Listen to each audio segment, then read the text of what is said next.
నమస్తే కళ్యాణ్ నమస్తే చక్రవర్తి జయ గారు. కళ్యాణ్ గారు పార్వతమ్మ ఒక పార్వతమ్మ. అమ్మగారు మనకి మెయిల్ చేశారండి. పెద్దావిడే కొడుకు ఫస్ట్ పెళ్లికి ఒక ఇష్యూ అయింది. సో రెండోసారి పెళ్లి చేసుకోమని అడుగుతున్నారు. ఆవిడ రెండో పెళ్లికి వెళ్ళాలని తల్లిగా ఆవిడ కోరుకుంటున్నారు, కానీ అతను అంగీకరించట్లేదు. ఒక్కసారి డాక్టర్ గారితో మాట్లాడించండి, అతని మనసు మారుతుందేమో అనే ప్రయత్నంలో భాగంగా ఆవిడ మనకు ఒక మెయిల్ పంపించారండి. ఒకసారి కాల్ చేద్దామా? తప్పకుండా. అంటే చాలా మంది వాట్సాప్ నెంబర్ ఉంటే బాగున్నాను, మెయిల్ చేయడం కష్టంగా ఉందని అంటున్నారు, కానీ వీళ్ళు ఈ పెద్దవాళ్ళని చూసి మనం నేర్చుకోవాలి. అవునండి, ఎవరొకరు సాయం తీసుకుని మెయిల్ పంపిస్తున్నారు. అవును. హలో హలో అమ్మా, నమస్తే. నేను జయానమ్మ, పార్వతమ్మేనా మాట్లాడేది? అవునమ్మా, నమస్కారం అమ్మా. పార్వతమ్మనే అమ్మ మాట్లాడుతున్నా. బాగున్నారమ్మా? ఏం బాగులే అమ్మా, ఏదో కష్టంలో ఉండి నా కష్టాన్ని మీకు చెప్పుకుంటే నా బిడ్డని ఒక దారికి తెస్తారని చెప్పేసి మీకు మెయిల్ చేశానమ్మా. తప్పకుండా అమ్మా, తప్పకుండా. మంచి సలహా డాక్టర్ గారి వైపు నుంచి మనం తీసుకోవచ్చు. మీరు నాకు ఏదైతే మెయిల్లో చేశారో అది ఒక్కసారి ఆయనతో మాట్లాడండి. అట్లాగేనమ్మా, ఇవ్వండమ్మా. పార్వతమ్మ గారు నమస్తే అమ్మా. నమస్కారం. చాలా సంతోషం అమ్మా. మీ వయసు ఉన్న వాళ్ళు కూడా మాకు ఈమెయిల్ పంపించే ప్రయత్నం చేస్తున్నారంటే ఎంత ఉంటది పార్వతమ్మ గారు? మనసుంటే మార్గం ఉంటుంది. ఖచ్చితంగా. ఎంత ఉంటది వయసు పార్వతమ్మ గారి మీది? నాకు 65 ఏళ్ళు బాబు. అమ్మా పర్లేదా? ఆరోగ్యం బానే ఉందా? నా ఆరోగ్యం బానే ఉంది నాయన. నా కొడుకే అమ్మా ఏమిటో దారి తెప్పిపోయినట్టు 24 గంటలు తాగుతూనే ఉన్నాడండి డాక్టర్ గారు. అయ్యయ్యో. పగలు లేదు, రాత్రి లేదు, ఆ గదిలోంచి బయటికి రాడు అసలు.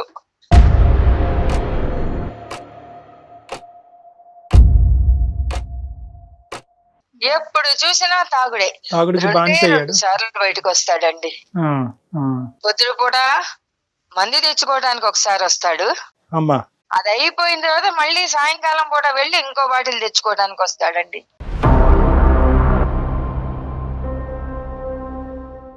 ఏంటమ్మా పరిస్థితి? అసలు ఎందుకు వచ్చింది ఇలాంటి పరిస్థితి? పిల్లవాడు ఇద్దరు ఇష్టపడ్డారు. మాకు పిల్ల నచ్చింది. అమ్మా పిల్ల చూడడానికి బాగుంది, సంసార పక్షంగా ఉంది. ఓన్లీ ఇద్దరు ఇష్టపడ్డారు, ఒకళ్ళకొకళ్ళు చక్కగా సంసారం చేసుకుంటారు. పిల్లవాడి సుఖ సంతోషాల కన్నా మాకేం కావాలి అని చెప్పేసి లవ్ మ్యారేజా? వాళ్ళు లవ్ చేసుకున్నారు, మేము దాన్ని ఆమోదించి మేమే చేసాం తల్లి పెళ్లి. ఓకే, సంతోషం. కొత్తగా పెళ్లి చేసుకున్నారు కదా, కొద్ది కాలం వేరే ఉంటాం అత్తమ్మ అంటే, ఓన్లే కొత్త జంట కదా, వాళ్ళకి ఏవో సరసాలు ఉంటాయి కదా అని చెప్పేసి, సరే నాయన అట్లాగే ఉండండి అని పక్క రోడ్లో పెట్టామమ్మా. అప్పుడప్పుడు మా ఇంటికి వస్తూ ఉండేవాళ్ళు, అత్తమ్మ ఎట్లా ఉన్నారు అని పలకరిచ్చేది. మంచిగానే ఉన్నారు. ఏంటమ్మా సమస్య ఏంటి అసలు? సమస్య ఏమిటి అంటే ఏం చెప్పనమ్మా. పిల్లలు లేరు కదమ్మా? ఉన్నారా? పిల్లలు లేరమ్మా వాళ్ళకి. ఏమైందంటే ఎప్పుడు వారం వచ్చేవాళ్ళు, కొద్ది కాలం నుంచి అసలు రావటం మానేశారు. ఏమైందా ఏమిటో కనుక్కుందాము అని చెప్పేసి పిల్లలు ఎట్లా ఉన్నారో ఏమిటో, వాళ్లే రావాలా, నేను వెళ్ళొచ్చు కదా నా పిల్లల ఇంటికని ఒక రోజు వెళ్ళానమ్మా.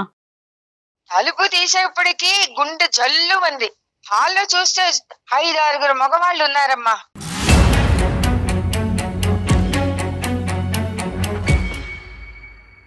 మధ్యలో బాటిల్స్, అందరూ కూర్చుని నవ్వుకుంటూ కబుర్లు చెప్పుకుంటూ మందు కొడుతున్నారమ్మా. ఎవరున్నారు? మీ బాబు ఉన్నాడు అక్కడ? మా బాబు లేడమ్మా, నా కోడలు. అయ్యో.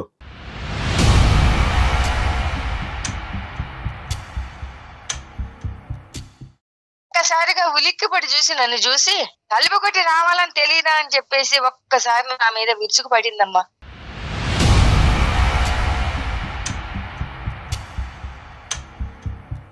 చుట్టూతా 5-6 మగవాళ్ళు ఉన్నారు, తాగుతున్నారు. అసలు ఆ వాతావరణం చూస్తే నాకు అవును కొడుకు సంసారం అట్లా ఉందంటే ఏ తల్లి మాత్రం తట్టుకోగలండి.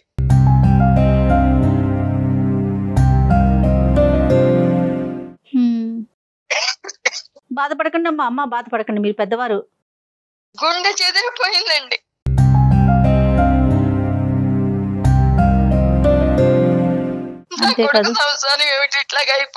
అంటే మరి ఈ ప్రేమ వ్యవహారం మొదలైనప్పుడు పెద్దలుగా మీరు ఈ పెళ్లికి అంగీకరించినప్పుడు కొద్దిగానే వాకప్ చేశారమ్మా? అసలు ఏంటి ఎవరు ఆ ఏంటి? కుటుంబం ఏంటి, ఎటువంటి అలవాట్లు? చేసామండి. ఆ, వాకప్ చేసినప్పుడు ఎవరైనా చెబుతారా అండి? అదే అది ఊరబద్దాలు పాయింటేలేండి. కానీ ఆడాయినా మనం ఒక పెళ్లి చెయ్యాలి అంటారు కానివ్వండి, ఆ, వాస్తవం ఎవరు చెప్పరు కదండి. చెప్పరు. కానీ ఏదన్నా మనకి అడిగే బాధ్యత అయితే మన మీద ఉంది కదా. ఎంక్వైరీ చేస్తే మంచి పెళ్ళేనండి, చాలా బుద్ధిమంతురాలు, సంసారపక్షంగా ఉంటుంది అని చాలా అన్నారు. బుద్ధిమంతురాలు. ఇప్పుడు మీ అబ్బాయి ఏమంటాడమ్మా? మా అబ్బాయి వచ్చేప్పటికి అసలు ఎక్కడ లేని వగలు పోతుందిటండి. మా వాడు మొత్తుకున్నాడు. ఉమ్, రాగానే గుమ్మంలోకి రాగానే ఎక్కడ లేని ప్రేమ వలకపోస్తుంది. అసలు మా వాడు మాట్లాడడానికి కూడా అవకాశం ఇవ్వకుండా ఉమ్, లేనిపోని వగలపోతూ ప్రేమ వలకపోస్తూ అసలు అక్కడ ఉండకుండా గదిలోకి లాక్కుపోతుందిటండి. ఓకే. సో ఆవిడ చేసేది ఆవిడ చేస్తది, కానీ మీ అబ్బాయి నోరు ఎలా మోయించాలో కూడా బాగా తెలుసు ఆవిడకి. ఆ, సో ఈ ఇష్యూ బయటకు పొక్కకుండా కుటుంబాన్ని కాపాడేటటువంటి ప్రయత్నం ఒక పద్ధతిలో చేస్తూ ఉంటది. ఇంకో అవునండి. పక్క నుంచి ఆవిడ సోషల్ బిహేవియర్ అనేది అలాగే ఉంది. అట్లాగే ఉందండి. రైట్. దీని గురించి మీ అబ్బాయి ఎలా ఖండించాడు? ఈ విషయం మీరు మీ అబ్బాయిని అడిగారా? మీ అబ్బాయి వచ్చి తన బాధ మీ దగ్గర వెలగక్కున్నాడా? అప్పటి వరకు ఈ అంశం మీ అబ్బాయి మీకు ఎందుకు చెప్పలేదు? నేనే అడిగాను ఫోన్ చేసి, ఏమిచ్చా ఇట్లా చూద్దాను పెడితే నీ పెళ్ళాం ఈ స్థితిలో ఉంది, ఉమ్, నువ్వు నాకు ఒక్క మాట కూడా చెప్పలేదేమిటి, నేను ఇట్లా ఉన్నాను ఇట్లా కష్టపడుతున్నాను అని అంటే, ఉమ్, అమ్మ ఏం చెబుతానమ్మా, ఏం చెప్తా? ఏం ఇప్పుడు చెప్పను, ప్రేమించి దాని పెళ్లి మీద చేసుకున్నాడు కదా, ఒకళ్ళకొకళ్ళు ఈ అంశం ఇష్టపడ్డాము, సిగ్గుచేటు, ఎవరికి చెప్తాడు? పెళ్లి చేసుకున్నాము, ఏదో సుఖంగా ఉందాము అనుకున్నాం, మధ్యలో దీనికి ఈ బుద్ధి ఎందుకు పుట్టిందో నాకే అర్థం మధ్యలోనే. కావట్లేదు. ఆ, సో వీళ్ళు ప్రేమించుకున్నప్పుడైతే మాత్రం ఈ అమ్మాయికి ఇటువంటి అలవాట్లు లేవనేది మీ అబ్బాయి ఖచ్చితంగా చెప్తున్నాడు. లేవు అని అన్నాడు, కానీ వాడికి మాత్రం ఏం తెలుస్తుందండి. తర్వాత వాళ్ళిద్దరి మధ్య ఏం జరిగింది అన్నది నాకు తెలియలేదండి. ఉమ్, ఒక రోజు పొద్దున్నే బావురమని ఏడ్చుకుంటూ వచ్చేసాడండి నా కొడుకు. ఓ, ఏమైంది నా నాయన అని చెప్పేసి అంటే, ఏం చెప్పనమ్మా, నా నెత్తిని పెద్ద పంట పడేసేసి పెట్టే సర్దుకుని పుట్టింటికి వెళ్ళిపోయింది, నాకు నువ్వు అక్కర్లేదు, నీ కాపురం అక్కర్లేదు, నాకు విడాకులే కావాలి అని అంటూను.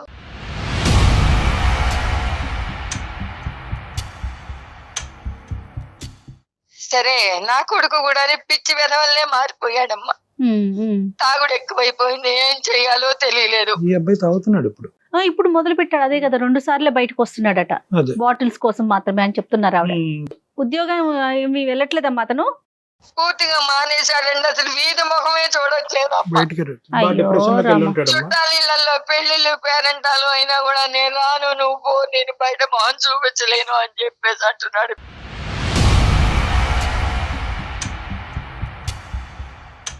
అంటే ఇప్పుడు తలెత్తుకోలేనటువంటి పరిస్థితి కదా మేడం. ఒకటి ప్రేమించినటువంటి అమ్మాయి ఇలా చేసింది అనేది, ఆ, రెండోది ఏంటంటే మోసపోయాను అంటే ఈ మాత్రం అంశం ముందు ఆ అబ్బాయికి తెలియకుండా గుడ్డిగా పెళ్లిలోకి దిగటం అనేటువంటి రెండోది. ఆ. మూడోది సమాజానికి ఏమని చెప్పుకోవాలి, నాలుగోది ఇంకేమన్నా ఉందేమో మనకు తెలియదు. ఏమని చెప్పి వెళ్ళిపోయిందంట అమ్మా అమ్మాయి ఇంట్లోంచి?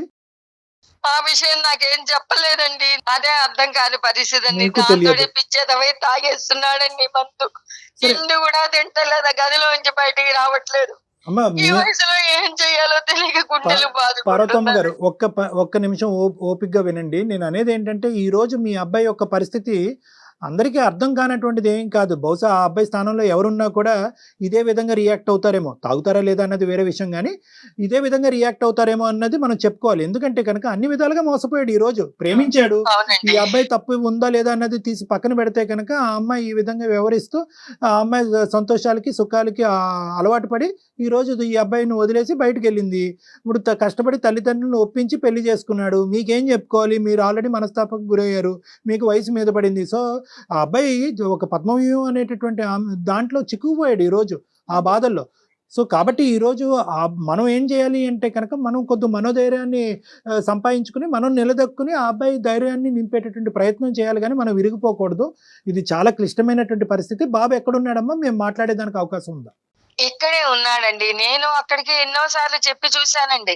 ఉమ్, అది విడాకులు అంటుంది కదా, దాని అది పోయింది కదా, అక్కర్లేదు అని. వెళ్ళిపోయిందా, విడాకులు అయిపోయినాయి అమ్మా? విడాకులు ఇచ్చేస్తాను, నాకు అక్కర్లేదు అని వెళ్ళిపోయిందండి. కాదమ్మా, బాబున్నాడా ఇంట్లో? మరి డాక్టర్ గారితో ఒకసారి ఏమన్నా మాట్లాడిద్దామా? ఉన్నాడండి, మాట్లాడిద్దామా? మరి మీరేమంటారు? అట్లాగేనండి, అట్లాగే మాట్లాడిద్దాం. ఇదిగోండి ఇవ్వండమ్మా ఇస్తున్నాను. ఒకసారి. నాన్న సాయి, డాక్టర్ గారు నీతో మాట్లాడతా, అట్లా మాట్లాడయ్యా ఒకసారి. పాపం పెద్దవాడికి ఆవిడ చేసిన తప్పు. అమ్మా, మళ్ళీ ఏంటి తల్లి నాకు? అయ్యో నా అబ్బాయికి నచ్చదమ్మా. సాయి హలో, సాయి చెప్పండి సార్. గుడ్ ఆఫ్టర్నూన్ నాన్న, బాగున్నావా? ఏం బాగోలేను సార్, చెప్పండి ఏంటి? కాదు నాన్న, ఏంటి సమస్య ఏంటి? అమ్మ బాధపడుతుంది కదా, ఒకసారి మేము ఏమన్నా సలహా ఇచ్చి ఈ సమస్యకి ఏమైనా పరిష్కారం చూపెట్టచ్చేమో అనే ఉద్దేశంతో కాల్ చేసాము. ఏంటి ప్రాబ్లం ఏంటి? ఏం చెప్తాను సార్ అది? చెప్పు నాన్న, పర్వాలేదు. ఇప్పుడు కూడా మీరు డ్రింక్ లోనే ఉన్నారా? అవును సార్, ఇప్పుడే బయటకు వెళ్ళాలి, టైం అవుతుంది ఆల్రెడీ. ఏది డ్రింక్ చేయడానికి బయటకు వెళ్ళాలా? అవును సార్, తెచ్చుకోవాలి. ఇక మీరు ఇప్పుడు కాల్ చేసి మళ్ళీ నన్ను ఆపారు ఏంటో. ఒక గంట లేటుగా తెచ్చుకుంది కానీ ఒక్కసారి మేము చెప్పేది విను. ఏం చెప్తాను సార్ అది? ఏంటి ప్రాబ్లం ఏంటి? చెప్పమంటే ఏం చెప్తాను సార్, చెప్పండి. ఆఫీస్కి వెళ్ళి వచ్చే లోపు, డోర్ తీసే లోపు ఇంట్లో 10 మంది మొగాలు వేసుకొని కూర్చుంటది. ఏంటి ఇది? నేను అడిగే లోపు నా మీదకి వచ్చి నన్ను, నా కన్ను వచ్చాడు, నా బుజ్జి వచ్చాడు, నా బంగారం వచ్చాడు అని చెప్పి నన్ను ప్యాంపరింగ్ చేసి రూమ్ లోకి వేసుకొని పోతుంది. ఏం చెప్తాను సార్, చెప్పండి. ఇంకా కాదు నాన్న, ఎంతకాలం మీ లవ్ మ్యారేజ్, ఇప్పుడు ఈ అమ్మాయి అనేటటువంటిది ఈ విధంగా వ్యవహరిస్తుంది అనేది మీ అమ్మగారికి బ్రేకింగ్ న్యూస్, నీకు బ్రేకింగ్ న్యూసా, లేదంటే నీకు ఈ అమ్మాయి యొక్క మనస్తత్వం ముందు నుంచి, వ్యవహారం ముందు నుంచి తెలుసా?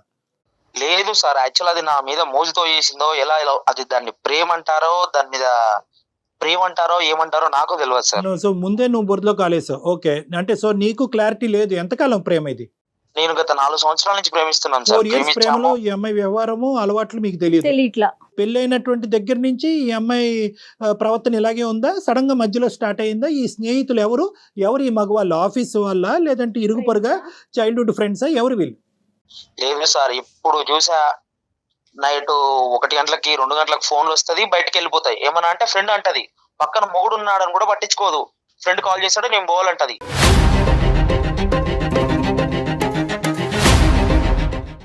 మేము ఉండేది మోతీ నగర్ నుంచి అది ఉండే మాదాపూర్ వరకు వెళ్తుందండి. ఏమనంటే నైట్ మధ్యరాత్రి 1 గంటలకు లేస్తుంది, నా ఫ్రెండ్ కాల్ చేస్తాడు, నేను పోతున్నా అని చెప్పేసి పోతుంది. ఏం ఫ్రెండ్షిప్ అండి? ఫ్రెండ్షిప్ తగలబడ అర్ధరాత్రిలో పగలు రాత్రి తాగటం, అదే ఆ ఫ్రెండ్షిప్? ఒక ఆడపిల్ల మగ పిల్లలతో కలిసి నువ్వు అమ్మాయిని ఏం ప్రశ్నించావు? నువ్వు మొగుడు, వాళ్ళ ఫ్రెండ్స్ కి మొగుడు తేడా తెలియదా అంటే ఏమని చెప్తామండి? ఓకే, ఫ్రెండ్స్ కి మొగుడికి తేడా తెలుసుకోవాలి. Okay, good. తర్వాత అయినా అదేం ఫ్రెండ్షిప్ అండి? మొగుడిని పక్కన నైట్ పడుకున్నాక కూడా ఫోన్ వస్తే మధ్యరాత్రి మొగుడిని వదిలిపెట్టి పోయే ఫ్రెండ్షిప్ ఏం ఫ్రెండ్షిప్ అండి? Right, okay. ఇంకా వంట వార్పు ఇవన్నీ ఏం వంట ఏం వార్పు అండి? స్విగ్గీలు, జొమాటోలు ఏమన్నా వచ్చాయి, వంటనా ఏమన్నా? అది కూడా ఇదే. ఓకే, బాక్స్ పెట్టవే అంటే నేను ఆర్డర్ పెడతా, నువ్వు పో అంటది. రైట్, అది కూడా టేక్ అవే. అన్ని టేక్ అవే మీ ఇంట్లో. ఇలా ప్రయాణం ఎన్ని రోజుల నుంచి సాగుతోంది మీ ఇద్దరి మధ్య అండి? 2-3 సంవత్సరాల నుంచి అవుతుందండి. మీకు చేతులెత్తి దండమండి సాయి గారు. కాదు, అదే ఇప్పుడు అందరికి, ఇప్పుడు నాకు కాదు, చిన్నపిల్లలు ఎవరన్నా చూసినా కూడా ఈ ప్రోగ్రామ్ క్లియర్ కట్ గా అడిగేటటువంటి ఒక ప్రశ్న. 4 years పాటు ఈవిడ రహస్యాలు, ఈవిడ స్టోరీ 0.5% కూడా నీకు తెలియనటువంటి నువ్వు 2 years లో 100% సినిమా చూపెడుతున్నావు ఏంటి? అంటే ఇది నీ అమాయకత్వమా, ఆ అమ్మాయి దాపరికమా? నేను అడిగానండి, నీకు ఇలా ఎంతమంది ఫ్రెండ్స్ ఉన్నారు అంటే ఏంటి ఫ్రెండ్స్ ఉన్నారా నాకు అని చెప్పేసి మాట్లాడింది. కాదు, పెళ్లికి ముందు వ్యవహారం ఏంటి? పెళ్లికి ముందు ఏముందండి, తిరిగాము, హోటల్కి వెళ్ళాము, చేస్తేనే కదా ప్రేమ అంటారు. అది కాదు, అప్పుడు కూడా ఈ ఫ్రెండ్స్ ఉండేవారా? అప్పుడు ఆ ఫ్రెండ్స్ ని సమర్థించావా? నీకు తెలుసా తెలియదా? అసలు తెలుసా మీకు? లేదు సార్, తెలియలేదు. బట్ ఫ్రెండ్స్ ఉంటారని తెలుసు. బట్ ఇలాంటి రకమైతే ఫ్రెండ్స్ ఉంటారని నాకు తెలియదు కదా. సరే సరే, ఫ్రెండ్స్ ఉన్నారని అయితే ఒక ఐడియా ఉంది తప్ప ఇట్లా తెలియదు. వాళ్ళ అందరి మధ్య జరిగే ప్రోగ్రామ్ నీకు తెలియలే? తెలియదండి. ఇదంతా ఒక ఎత్తు. వెళ్ళిపోవటానికి కారణం ఏంటి? ఆ అమ్మాయే అన్ని చేసింది, ఆ అమ్మాయే తాగింది, ఫ్రెండ్స్ ని ఇంటికి పిలిపించుకుంది, పగలనక రాత్రి అనక తాగింది. మధ్యలో నువ్వేం తప్పు చేసావని చెప్పి నువ్వేమన్నా అది వ్యతిరేకించావా? గొడవ పడ్డారా? అడ్డుపడ్డావా? దానివల్ల అమ్మాయి వెళ్ళిపోయిందా? లేదండి, నేను ఇలా ఆఫీస్ నుంచి వచ్చాను. రైట్, వచ్చాక నేను ప్రెగ్నెంట్ అని చెప్పింది. ప్రెగ్నెంట్ అని చెప్పింది. సంతోషం. ఓకే, నాకు అనుమానం వచ్చి నేను ఒక క్వశ్చన్ అడిగాను. ఆ ప్రెగ్నెంట్ నా కారణంగా వచ్చిందేనా లేకపోతే ఇంకేదన్నా నేను అడిగాను. అదేం పిచ్చి ప్రశ్న నువ్వు? అదేం పిచ్చి ప్రశ్న అంటే 10 మందితో కలిసి తిరిగాక అది నాదా నాకు డౌట్ వస్తుంది కదా సార్.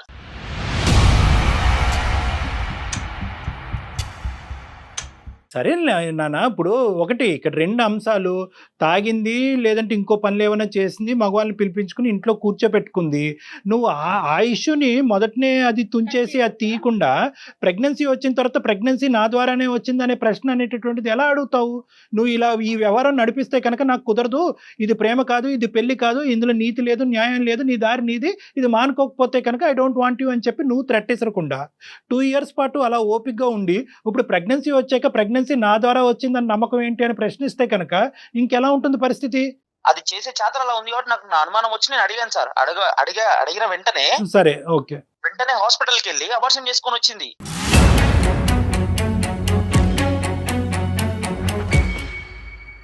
అబార్షన్ చేసుకొని వచ్చి నీకు నాకు నువ్వు అవసరం లేదు, నేను వెళ్ళిపోతాను, మా పుట్టింటికి వెళ్ళిపోతాను అని చెప్పేసి పోయింది.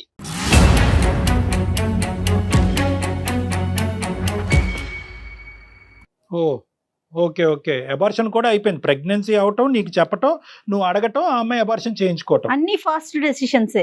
నువ్వు మొగాడు కాదని ఒక పెద్ద బండరాయి నా మీద వేసిపోయింది సార్. ఇక ఏం చెప్పమంటారు సార్? ఇక తాగకపోతే ఏం చేయాలి సార్? ఇలా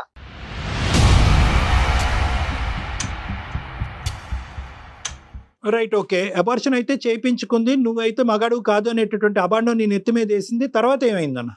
వెళ్ళిపోయింది సార్, అంతే. ఇంకా వెళ్ళిపోయి ఎంతకాలం అయింది? వెళ్ళిపోయి ఒక 2 నెలలు అవుతుందండి. 2 months అయ్యింది. ఎప్పుడు మీ పేరెంట్స్ కి ఎప్పుడు చెప్పావు ఇదంతా కూడా, ఈ గొడవ అంతా అవుతుంది, ఈ అమ్మాయి నీ మీద ఇటువంటి అబాండం వేసింది? తాగేటటువంటి అంశం పార్వతమ్మ గారికి తెలుసు అంటే ఆవిడ తలుపు కొట్టి వచ్చేటప్పటికి ఆవిడకి దెమ్మ తిరిగే సీన్ కనిపించింది. నువ్వు అసలు నువ్వు మగాడు కాదు అనేటటువంటి అబాండం నీ మీద వేసింది అనేది ఆ సబ్జెక్ట్ ఎప్పుడు చెప్పావు మీ అమ్మగారికి? చెప్పేది ఏముందండి, అదేమన్నా సాధించామా చెప్పుకోవడానికి? అలా బాధ మర్చిపోవడానికి రోజు తాగుతున్నా. సరే, 2 months అయ్యింది, విడాకులకి అప్లై చేశారా ఆవిడ? అది ఏమన్నా చేసుకుంది సార్, మనకు అనవసరం. ఇంకా నాకు పెళ్లి వద్దు, ఏమొద్దు, ఇలాగే తాగుతూ ఉంటా అంతే.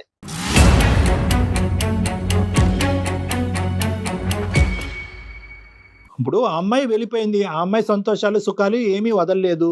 ఓకే, ఆ అమ్మాయి తాగటానికి ఇష్టపడింది, ఫ్రెండ్స్తో పాటు ఉండటానికి ఇష్టపడింది, ఇంటినే పబ్బు కింద తయారు చేసింది. ఆ అమ్మాయి సుఖాల గురించి ఆ అమ్మాయి వెళ్ళిపోయింది. నువ్వు నాశనం అవుతున్నావు? ఏంటి నీ ఉద్దేశం ఏంటి? దీని వెనకతలు మీ తల్లిదండ్రులు చేసుకున్న కర్మ ఏంటి ఇదంతా?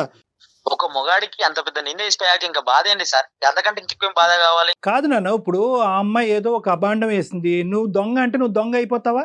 కాదు కదా. ఇప్పుడు నీ మీద ఒక అబాండం వేసినప్పుడు దానికి నువ్వు సమపాలల్లో రియాక్ట్ అవ్వాలి. ఏం బాగుతున్నావు, అయినవన్నీ అయినవి, అనుభవించవలసినవన్నీ అనుభవించావు, ఇప్పుడు ఇదా నేను నీ మీద అబాండం అయిపోయి నువ్వు నా మీద అబాండం వేస్తావని నువ్వు నిలదీయవలసింది. దానికంత నువ్వు కుంగిపోయి తాగుబోతాడు అయిపోవటం ఏంటి? నా ఫోన్ లో ఉన్న నా కాంటాక్ట్స్, వాట్సాప్ గ్రూపులు అందరికి వెప్పేసింది. అది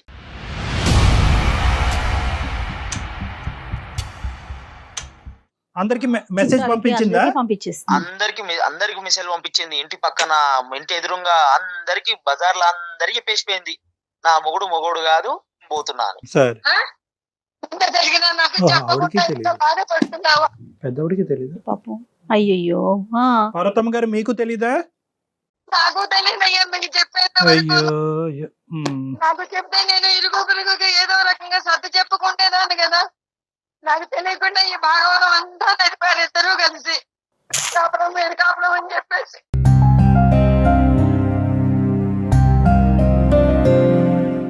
ఈ విషయం నాకు ముందు చెబితే నా చుట్టాల వాళ్ళందరికీ నేను చెప్పుకుంటేదాన్ని కదా. సాయి, ఒక్కటి నాన్న, ఇక్కడ ఇప్పుడు అబాండం వేసి 1000 మందికి చెప్పని, 1,00,000 మందికి చెప్పని, ఎంతమందికన్నా చెప్పని, at the end of the day నిజమే. ఆ నిజం ఏంటి అనేది, నువ్వెవరు అన్నది నీకంటే బాగా ప్రపంచాన్ని ఎవరికి తెలియక్కర్లేదు. ఓకే, ఇది నెంబర్ 1. నెంబర్ 2 ఏంటంటే కనుక, సర్వసహజంగా ఈ మాట మనం ఎక్కువ వింటున్నాం. విడాకులు తీసుకుని గొడవ పడేటటువంటి భార్యాభర్తల్లో అటువైపు స్త్రీ ప్రధానంగా నిందేసేది ఏంటంటే కనుక, నేను వెళ్ళిపోతున్నానండి మా ఆయన దగ్గర నుంచి, మా ఆయనకు మగతనం లేదు. ఇది చాలా కామన్గా వినిపిస్తుంది, ఇది అందరికీ తెలిసినటువంటి సీక్రెట్. సో కాబట్టి ఏంటంటే, అక్కడ ఆ అమ్మాయి ఏదో నా మీద పెద్ద ముద్ర వేసింది కాబట్టి నేను తలదించుకుని ఇలా తాగుతూ నా జీవితాన్ని ఈ విధంగా నాశనం చేసుకోవాలనేటటువంటి ఉద్దేశం, దయచేసి నా కోరిక మేరకు ప్లీజ్ అది తీసేసే. నీ గురించి బతికి, నీ ప్రేమ గురించి బతికేటటువంటి నీ తల్లిదండ్రులు నీతో పాటు ఉన్నారు, కాసేపు వాళ్ళ గురించి ఆలోచించు. నేను అనేది ఏంటంటే, ఈరోజు దేని గురించి బాధపడతాం? ఒకటి, మొత్తం అంతా కూడా మొదటి నుంచి నీ ప్రయాణం అంతా కూడా గజిబిజి, అంత నీ ప్రయాణం, నీ ప్రేమ గజిబిజి, అందులో ఎటువంటి అర్థం లేదు. ఎందుకు ప్రేమించుకున్నారో తెలీదు. ఈ సీక్రెట్లన్నీ తెలిసి కూడా, అంటే తెలుసు నీకు ఆ అమ్మాయి అబ్బాయిలతో వెళ్తుంది, రాత్రనక పగలనక వెళ్తుంది, స్నేహితులు ఉన్నారు, నువ్వు వాకప్ చేయలేదు. ప్రేమ ప్రేమ ప్రేమ అనేటటువంటి మత్తులో ఒక అడుగు ముందుకేసి 10 అడుగులు ముందుకేసి నువ్వు పెళ్లి చేసుకున్నావు. ఇది నెంబర్ 1. నెంబర్ 2, ఇటువంటి వ్యవహారం నడుస్తున్నప్పుడు నీకు అంత అనుభవం ఆలోచన లేనప్పుడు నువ్వు చేయవలసినటువంటిది ఏంటి?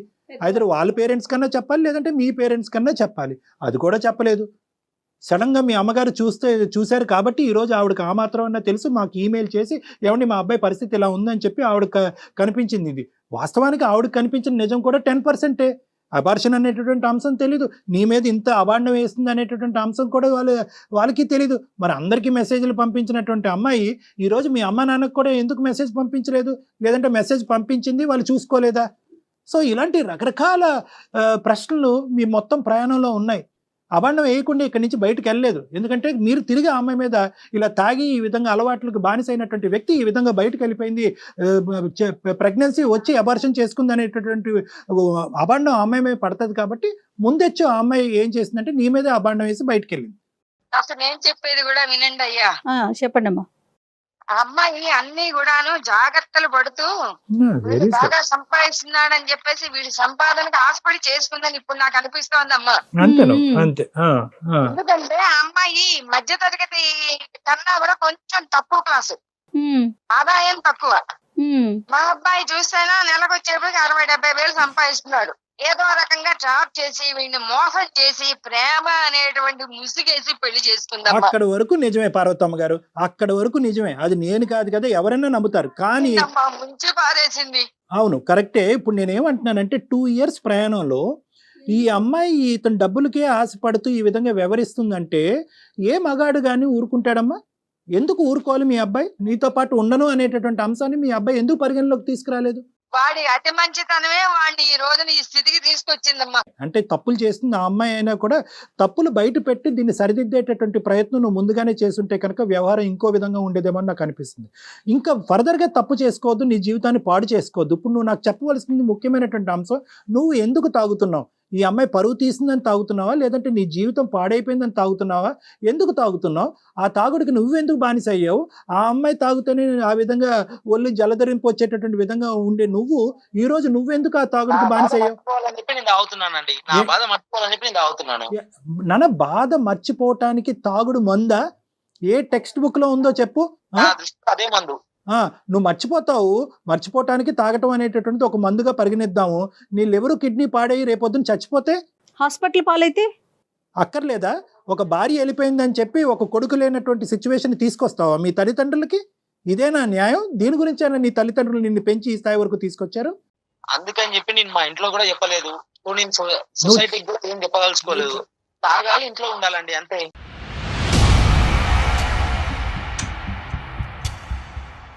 ఇప్పుడు ఆ అమ్మాయి వెళ్ళిపోయింది, తాగుడు నీకు అతికించి వెళ్ళిపోయింది, నీకు అంటించి వెళ్ళిపోయింది, ఆ ఇన్ఫెక్షన్ నీకు అంటించి వెళ్ళిపోయింది. ఆవిడ తాగుతుందని చెప్పి మీ అమ్మ ఇప్పుడుకొచ్చి జీర్ణించుకోలేకపోయి ఇది బాధపడుతుంది. ఇప్పుడు నువ్వు తాగుబోతాడు అవుతావా? నీ లివర్ కిడ్నీలు పాడు చేసుకుంటావా? మర్చిపోవాలి అని అంటున్నావు.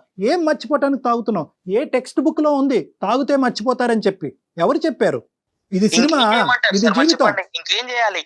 నా మీద అంత పెద్ద అబాండాలు వేసిపోయాక దాంతో ఆ బాధ మర్చిపోవడానికి తాగుడు తప్ప నాకు ఇంకో దారి లేదు కదా. ఏ అబాండం అయ్యా, గాడిద గుడ్డ అబాండం ఏంటి? ప్రపంచం సార్, ఒక మొగోడిని పట్టుకొని నువ్వు మొగోడు కాదని చెప్పాక అంతకంత పెద్ద అవమానం. ఇప్పుడు నానా ఒకటి, ఆ అమ్మాయి 4,000 మంది పంపిస్తే నువ్వు 10,000 పంపించచ్చు. అది కాదు ఇక్కడ లెక్క. ప్రపంచానికి కూడా తెలిసి ఇక్కడ లెక్క ఏంటి అనేది ప్రపంచం ఎవరు విశ్లేషణ వాళ్ళు చేసుకుంటారు. అదేమో సగం మంది చెప్పింది, మా అమ్మ ఏమో మీకు ఫోన్ చేసి నా జీవితం మొత్తం బజార్ లేసారు మీరు అందరు కలిసి.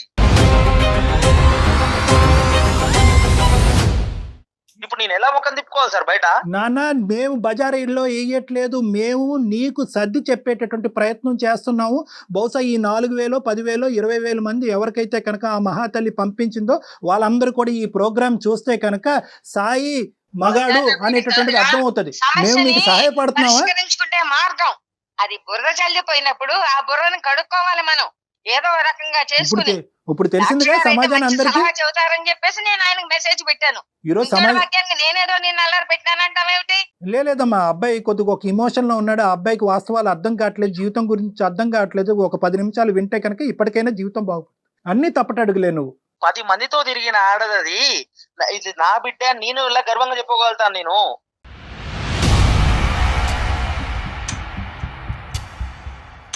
సరేనా? ఇప్పుడు ఆ అమ్మాయి నీ కళ్ళెదురుగుంటానే లేదు, ఆ అమ్మాయి ఎక్కడికో పోయింది.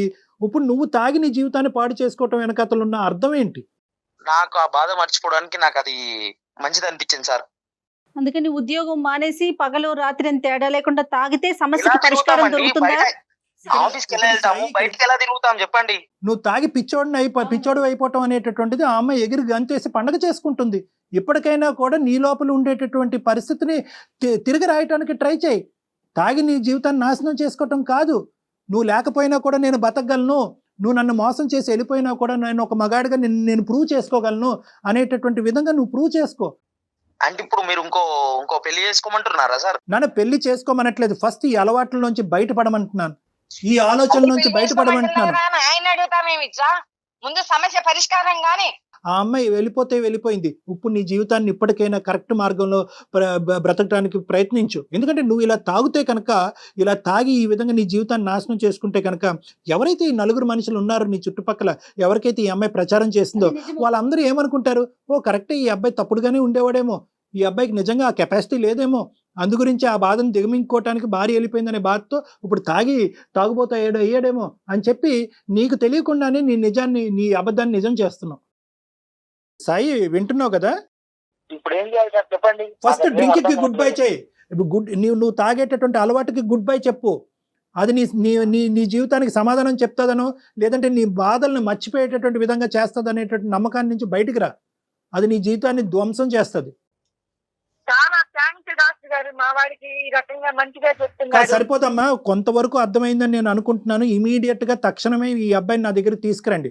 కొన్ని కౌన్సిలింగ్ సెషన్స్ అనేటటువంటి ఇప్పించేటటువంటి ప్రయత్నం చేస్తే ఆ అబ్బాయి ఆలోచన తప్పు అనేటటువంటిది ఆ అబ్బాయికి అర్థం అవుతుంది, మళ్ళీ కొత్త జీవితాన్ని ప్రారంభిస్తాడు. అట్లాగే సార్, మీరు చెప్పినట్టే చేస్తా ఉండే డాక్టర్ గారు. ఓకేనా సాయి? చెప్పండి. ఇంకా చెప్పేది ఏం లేదు, చెప్పాను. మిగతాదంతా కూడా ఏమన్నా ఉంటే కనుక మనం కౌన్సిలింగ్ లో మాట్లాడదారా? సరేలేండి సార్. Okay, right.